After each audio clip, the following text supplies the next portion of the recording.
पागल हो क्या? मैं क्या कर रहा? तुम कुछ वो दिमाग से पैदल हो।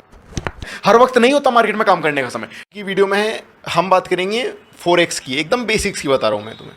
देखो दोस्तों, फोरेक्स की शुरुआत करने का क्या मकसद है या फोरेक्स की ज़रूरत किसे पड़ती है? देखो मेरे भाई, दुनिया में हर इंसान को फोरेक्स ट्रेडिंग की ज़रूरत पड़ रही है। वो कैसे?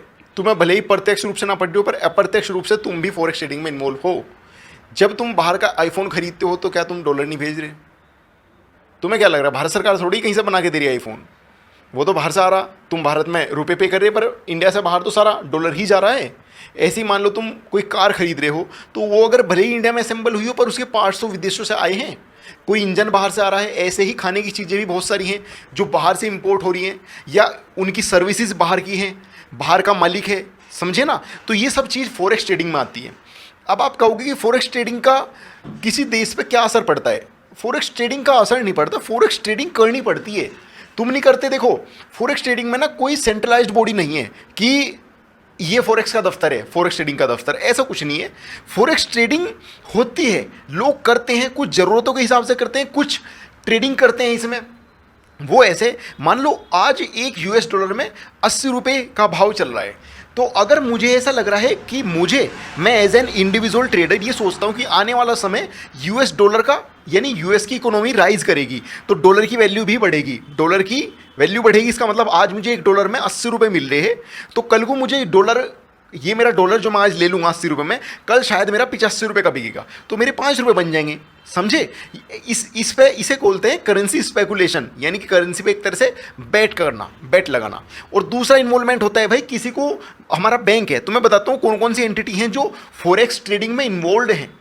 बैंक्स, गवर्नमेंट, ब्रोकर, डीलर और ट्रेडर्स को स्पेकुलेशन वाले बंदे बोलते हैं, जो जिनका काम सिर्फ करेंसी के बढ़ने घटने से ही है। उनका कोई ना कोई ऐसी जरूरत नहीं है। मान लो बैंक को तो बाहर डॉलर भेजना है, क्योंकि बाहर किसी की पेमेंट है, जिसका गुड्स इंडिया में आया हो तो उसे तो पेमेंट करनी है। तो इस तरह जो स्पेकुलेशन वाले बंदे हैं, जो ट्रेडर है, सिर्फ मैं उनकी बात करूं तो हम सिर्फ ये सोचते हैं कि भाई ये करेंसी बढ़ेगी, ये घटेगी। अब ये बढ़त घटत करने की क्या चीज़ सोचते हैं हम, मतलब कैसे दिमाग लाते हैं?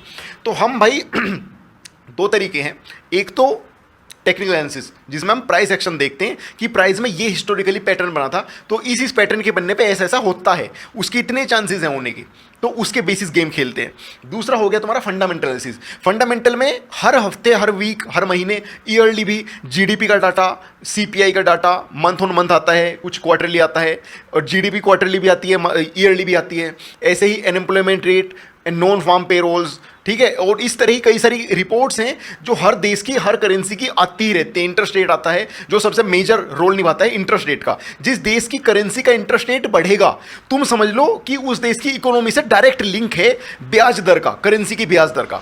तो जैसे ही न्यूज़ आती है, उसके अगले 2-5 मिनट तक पूरी उठापटक मचेगी। वो तो हो गया इंस्टेंट, जो लोग अपनी रिएक्शन दे रहे, वो तुम चार्ट पे दिख जाएगा, तुम चार्ट पे देख सकते हो। पर एक लॉन्ग रन में भी उसका इफेक्ट देखने को मिलता है। पता चला 3-3, 4-4 महीने तक एक करेंसी गिरी जा रही या बढ़ी जा रही। तो ये सब फंडामेंटल रीजन होते हैं, तो ये भी देखते हैं। मैं तो भाई ट्रेडिंग करता हूं सिर्फ नॉर्मली प्राइस एक्शन के बेसिस पे, और मोस्टली जो छोटे टाइम फ्रेम वाले ट्रेडर होते हैं वो सब प्राइस एक्शन ही करते हैं।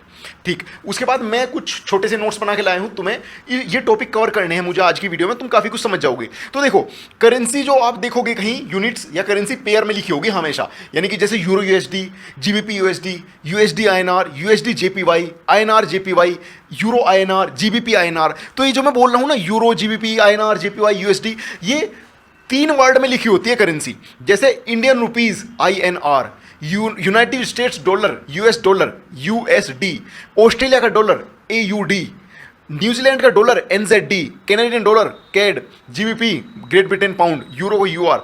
तो ऐसे 3 वर्ड में इसे एब्रीविएशन में लिखते हैं किसी भी करेंसी को। और करेंसी पेयर कैसे बनता है? पेयर ऐसे बनता है कि मान लो मैं रुपए वाला बंदा हूं और मुझे डॉलर में काम करना है, तो मेरा मन है यूएसडी आईएनआर पेयर में ट्रेड करने का। अगर मैं आईएनआर वाला बंदा हूं, मुझे जापानी येन में काम करना है जेपीवाई में, तो आईएनआर जेपीवाई में मेरा पेयर बनेगा। ठीक है, ऐसे ही किसी भी करेंसी में पेयर बना लो। और ऐसा कुछ नहीं है भाई कि ये जो पेयर है बस यही है, नहीं। तुम कहीं भी दुनिया में अगर ऑनलाइन को छोड़कर ऑफलाइन भी व्यापार करोगे, यानी ट्रेड करोगे किसी करेंसी, किसी दूसरे देश के बंदे के साथ, तो उस देश की अपनी करेंसी होगी और तुम्हारी अपनी करेंसी होगी। तो इसे जब हम लिखेंगे तो उसे कैसे लिखेंगे कि 1 आईएनआर ओब्लिक जो भी तुम्हारी करेंसी, जिसमें भी तुम करेंसी ट्रेड करना चाहते हो वो, तो एक तरफ तो वो वाली करेंसी जिसमें तुम्हें, जो तुम्हारी अपनी है, और दूसरी वो करेंसी जिसमें तुम ट्रेड करना चाह रहे हो।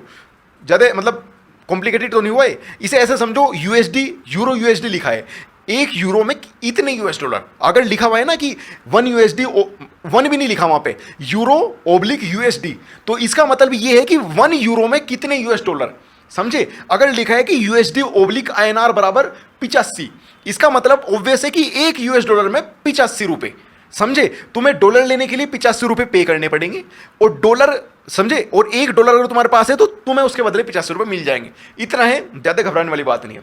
अब तुम्हें बताता हूं कि इसमें बढ़त घटत कैसे देखते हैं। इसमें जब व्यापार होगा वो पेयर्स में होगा। अगर हम लिखते हैं कि 1 यूरो यूएस डॉलर, इसमें ऑब्वियस है कि 1 यूरो में कितने यूएस डॉलर। अभी का जो रेट आ रहा है वो बिड और आस्क, 2 रेट है, वो मैं तुम्हें बताऊंगा 2 क्यों है। बिड आ रहा है 1.0653, 1.0653 यह है यूरो यूएसडी की बिड, और आस्क किसकी है 1.0657, 657। तो देख रहे तुम, 2 का अंतर है, 2 पॉइंटों का, 653 से 657 नहीं, 4 पॉइंटों का अंतर है। तो ये क्या चीज है, एक तरफ बिड है, एक तरफ आस्क है। अब ये इनके बीच में जो अंतर होगा उसे बोलते हैं स्प्रेड। अब स्प्रेड का क्या रोल है और बिड आस्क का क्या रोल है, तो देखो भाई, बिड वो हाईएस्ट प्राइस है जो कोई बायर मुझे, या ऐसे समझ लो, वो लोएस्ट प्राइस जिस पे कोई बंदा बेचने को तैयार है। अभी तुम अपने पर्सपेक्टिव पे समझना, एक प्राइस है बिड, एक प्राइस है आस्क, बिड बटे आस्क, बिड ओब्लिक आस्क, इसे कैसे ही समझ लो। हमेशा बिड और आस्क, बिड रहेगी छोटी, आस्क रहेगी बड़ी। हाँ, हमेशा बिड और आस्क में अंतर रहेगा, बिड छोटी रहेगी, आस्क बड़ी रहेगी। अब बिड आस्क का कंसेप्ट साला मैं भी बहुत दिन में समझा था। बिड आस्क का कंसेप्ट ऐसा समझो कि आस्किंग वो प्राइस है, वो लोएस्ट प्राइस है आस्किंग, जिस पे कोई मुझे तुरंत दे देगा। अगर मैं निकला खरीदने तो मुझे आस्किंग पे लेना पड़ेगा। उस आस्किंग प्राइस में और बिडिंग प्राइस में जो अंतर है ना, वो इसे ऐसा समझो कि मान लो मेरे पास यो पेन है और इस पेन को मुझे मार्केट में जाकर तुरंत बेचना है, तो मैं क्या मांगूंगा इसका, मेरे पास ये चीज है, तो जो मार्केट में कोई बंदा लेने खड़ा ना, मैं कह रहा हूं मैं इसे 3 में बेचूंगा, तो उसे समझना चाहिए कि मिनिमम आस्किंग प्राइस 3 रुपए है, समझे। इसे मैं ना बिल्कुल मैं उन शब्दों में डाल नहीं पा रहा इस चीज को, जो जिस पे जानी चाहिए, जो मेरे अंदर दिमाग में बज रही है। और बिड प्राइस वो होता है कि जो मुझे कोई देने को तैयार है, मार्केट में कोई खड़ा वो मुझे देने को तैयार है, तो वो है बिड। और बिड और आस्क में जो अंतर आएगा वो तुम्हें कहां मारेगा, वो ऐसे मारेगा, तुमने अभी ऑनलाइन कोई चीज खरीदी, तुमने वो खरीदी 100 रुपए में, और तुमने अगले ही सेकंड उसे बेचने निकाल दी, तुम्हें कितने में मिली, वो 100 में, और तुमने उसे जब बेचने निकाल ली तो तुम्हें रेट आ रहा 98 का, वो मतलब उसी सेकंड। भाई तुमने कहा यार भाई मैंने तो अभी अभी 100 की ली, एकदम 98 में कैसे होगी। वो जो 2 रुपए की वो जो लगी ना तुम्हें 2 रुपए की, वो स्प्रेड है, उसके अंदर कमीशन भी है। वो जो तुम्हें ऑनलाइन प्लेटफॉर्म दे रहा है, ब्रोकर प्रोवाइड करा रहा है ऑनलाइन, वो उन सब चीज को कवर करेगा भाई, उसे भी तो खर्चा चाहिए ना, तो वो स्प्रेड में कवर होएगा। और हर ब्रोकर की स्प्रेड अलग अलग होती है, इसमें कोई ऐसा फिक्स रूल नहीं कि सबकी स्प्रेड सेम रहेगी। पर जनरली जो मेजर पेयर होते हैं, अब एक जो नई टर्म ये आई मेजर पेयर, वो मैं तुम्हें बताऊंगा क्या है। जो मेजर पेयर होंगे उनकी लिक्विडिटी ज्यादा होने की वजह से, अब एक और नया वर्ड आ गया लिक्विडिटी, इनकी लिक्विडिटी ज्यादा होने की वजह से इनकी स्प्रेड होती है कम। अब आ जाते हैं स्प्रेड कम और मेजर का क्या रोल है। मेजर पेयर, जब तुम किसी भी करेंसी को डॉलर के अगेंस्ट ट्रेड करोगे तो वो मेजर पेयर कहलावेगा, और मेजर पेयर अपने पास 7 ही हैं। वो कौन कौन से, मैं तुम्हें साइड में फोटो लगा के दिखा दूंगा, ऑस्ट्रेलियन न्यूजीलैंड डॉलर इन सब के साथ। इन सब का euro US dollar major pair है, पर यूएसडी आईएनआर मेजर पेयर नहीं है। ठीक, अब तुम्हें इसे समझ लो वो क्यों नहीं है, क्योंकि अपनी इकोनॉमी इतनी बड़ी नहीं है जितनी यूरो की है। इसे ऐसा समझ लो, चाहे कुछ भी समझो, तुम्हें समझना पड़ेगा कि 7 ही पेयर हैं। पर ऐसे तो पेयर अपने फॉरेक्स मार्केट में 50 ही हैं, क्योंकि तुम पेयर तो किसी भी देश की करेंसी के साथ यूएस डॉलर डाल दो बन जाएगा, या उन्हें आपस में डाल दो तो बन जाएगा। मानने की बात है, यूरो यूएसडी एक पेयर, और यूरो आईएनआर दूसरा पेयर, और यूएसडी आईएनआर तीसरा पेयर, समझे। 3 पेयर बन गए, पर मेजर यहां पे सिर्फ एक ही है, यूरो यूएसडी, बाकी कोई सा मेजर नहीं है। अब मेजर की लिक्विडिटी ज्यादा क्यों होती है भाई? लिक्विडिटी का मतलब होता है तरलता। तरलता मतलब जो तुरंत बिक जाए, जिसमें सौदा तुरंत हो जाए। अब जब सौदा तुरंत हो जाएगा ना, तो वहां पे ब्रोकर भी कमीशन कम लेता है, वहां स्प्रेड कम लगती है। इसे ऐसे समझो, ठीक है। ज्यादा डेप्थ में जाने की जरूरत नहीं है, क्योंकि वो इतनी काम नहीं आने वाली। बस तुम इतना समझ लो, हमें मेजर में ही काम करना है, मोस्टली अच्छी ट्रेड बनते हैं मेजर में। उसके बाद मैंने तुम्हें बता दिया था पिप का क्या सीन है। पिप का सीन ये है कि आज का रेट चल रहा है तुम्हारा यूरो यूएसडी का 1.0653। अब तुम्हें 653 से 654 करने में 1 पिप की जरूरत पड़ेगी, ठीक। सारे करेंसी पेयर 10 मिनट के बाद 4 अंकों तक ट्रेड होते हैं, या 4 अंकों तक कोट होते हैं, कोट। यानी कि जो दिखता है भाई हाँ 4 अंकों तक, उसके बाद जो 5 अंक साइड में चलता रहे ना वो होती है पिपेट। उसमें ज्यादा ध्यान नहीं देना, ज्यादा बाली खाल ना निकाल लो, मोटा मोटी समझो 1.0653 से 1.0654 हो गया तो एक पिप बन गया। ठीक, अब उस एक पिप के फ्लक्चुएशन में तुम्हें कितना प्रॉफिट कितना लॉस होगा वो डिसाइड करता है तुम्हारे लोट साइज से। लोट साइज का मतलब होता है तुम्हारे पास कितना माल पड़ा है, कितना माल पड़ा है तुम्हारे पास। अभी मान लो एक लोट है तुम्हारे पास, एक स्टैंडर्ड लोट, तो एक स्टैंडर्ड लोट में होती है 1 लाख करेंसीज या 1 लाख यूनिट्स। एक स्टैंडर्ड, एक मिनी लोट में होती है 10,000, एक माइक्रो लोट में होती है 1,000। मतलब ठीक है, तुम साइड में समझ जाओगे, मैं फोटो डाल दूंगा ऐसे। अब एक जब तुम्हारे पास बड़े वाला लोट है ना स्टैंडर्ड लोट, तो तुम्हारा 1.0653 से 654 चला गया, नहीं एक पिप बन गया तुम्हारा, तो तुम्हें $10 बन जाएंगे। $10 समझे, ये बहुत खतरनाक चीज है भाई। जो है ना एक पिप तुम्हारा बनता है अगर, तो तुम्हें $10 बनेंगे या घटेंगे, ये सीन होगा एक स्टैंडर्ड लोट के साथ। ठीक है, बिडास हो गया अपना, बिडास हो गया अपना, स्प्रेड हो गई अपना, मेजर हो गया अपना, पिप हो गया, लोट हो गया, लोट साइज हो गया। उसके बाद आता है भाई अपना ब्रोकर्स एंड लीवरेज। अब ब्रोकर्स एंड लीवरेज वाले टॉपिक में हम क्या कवर करेंगे भाई। अच्छा, अब ब्रोकर्स और लीवरेज का क्या सीन है, देखो भाई तुम डायरेक्ट फॉरेक्स मार्केट में इन्वॉल्व नहीं हो सकते, तुम डायरेक्ट पैसा नहीं लगा सकते यहाँ पे ना, मतलब खरीद बेच कुछ नहीं कर सकते। तुम्हें जरूरत पड़ेगी ब्रोकर की, जो होगा फॉरेक्स ब्रोकर। अब फॉरेक्स ब्रोकर का फायदा क्या है यहाँ पे कि देख भाई बात ऐसी है, एक स्टैंडर्ड लोट होता है 1 लाख करेंसीज का। अब 1 लाख करेंसीज का मतलब इसे समझो कि एक $US के पेयर का जब स्टैंडर्ड लोट तुम देख रहे हो, USD JPY मान लो तुम, या USD INR मान लो तुम, चलो USD INR तुमने मान लिया, तो तुम 1 लाख यूनिट ऑफ डॉलर, यानी $1 लाख में ट्रेड कर रहे हो तुम $1 लाख का कॉन्ट्रैक्ट जब ट्रेड करोगे तो तुम्हारे से पैसे भी तो लेगा वो, कि या इसका 10% का अपफ्रंट मार्जिन वो क्या है 10%। यानी इस $1 लाख के सौदे को तुम ले सकते हो मेरे से $10,000 जमा करवा के, समझे।